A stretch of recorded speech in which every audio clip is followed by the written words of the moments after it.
Ngayon ay araw ng Biyernes Santo, ang araw na pagpapakahirap, pagkakapako at ang pagkamatay ng Poong Hesukristo.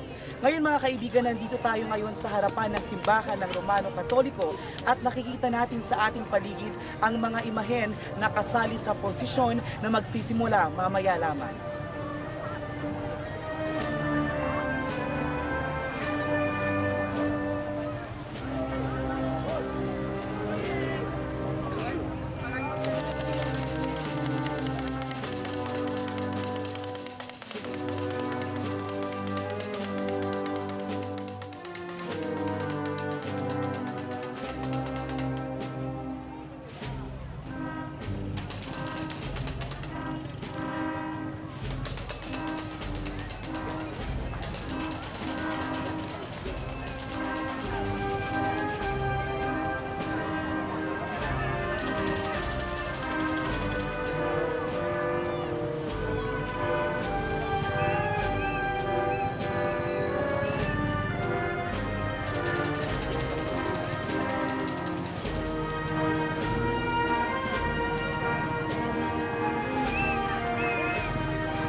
Santa Maria Virgen nagtutong di panagturay ni Constantino. Ilan sa ibigong anay ng kagay na may magupong sa bibiyang yan sa nagsimulan. Pamaniak na yung Panginoon, pansensyon sa tayo sa katulungan. Di panagtuloy na yung pagkakatawa ng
Last time nga, umay ko nakakita ti procession dito yung pasukin, 1983. Ti diferensya na